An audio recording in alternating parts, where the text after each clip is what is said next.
Տիկին նախագահ, հարգելի գործընկերներ, մեծ պատիվ է այսօր հանդես գալ մի թեմայով, որն առանձնահատուկ կարևորություն ունի թե Հայաստանի, թե մեր ժողովրդի համար հումանիտար նորմերի պահպանման և հումանիտար գործողությունների աջակցության մասին ճգնաժամային պայմաններում։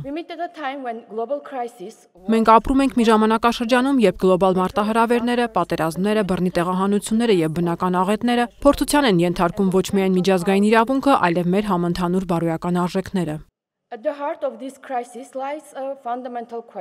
Այս իրողությունների պայմաններում առաջ է գալիս հիմնարար հարց. ունենք մենք որպես միջազգային հանրություն բավարար կամք մարդկային արժանապատվությունը դնել քաղաքական շահերից վեր։ Հայաստանի համար սա տեսական քննարկում չէ, դա մեր ապրած իրականությունն է։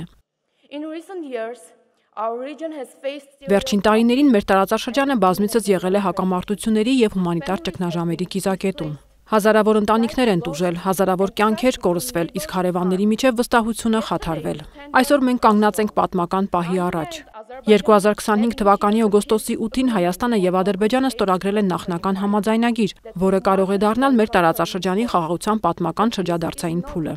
Սակայն խաղաղությունը չի սահմանափակվում փաստաթղթերով։ Խաղաղությունը պետք է կառուցվի հումանիտար արժեքների և արդարության հիմքի վրա։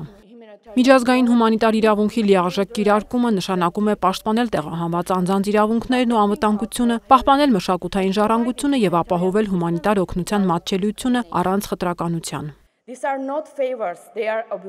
Այս սկզբունքները մեզ կապում են միմյանց որպես միջազգային հանրության պատասխանատու անդամների։ Այո, ներկայացվող խաղաղության համաձայնագիրը պարզապես երկկողմ փաստաթուղթ չէ։ Այն փորձաքար է ցույց տալու, թե արդյոք երկու երկրներ, որոնք երկար տարիներ եղել են հակամարտության հակադիր կողմերում, կարող են հիմնվել հումանիտար նորմերի վրա և կառուցել կայուն արժանապատիվ խաղաղություն։ Եթե դա հաջողվի, ապա այն կդառնա հզոր ուղերձ ամբողջ աշխարհին, որ անգամ ամենադժվարին իրավիճակներում մարդասիրությունը կարող է լինել խաղաղության ճշմարիտ ուղեցույցը։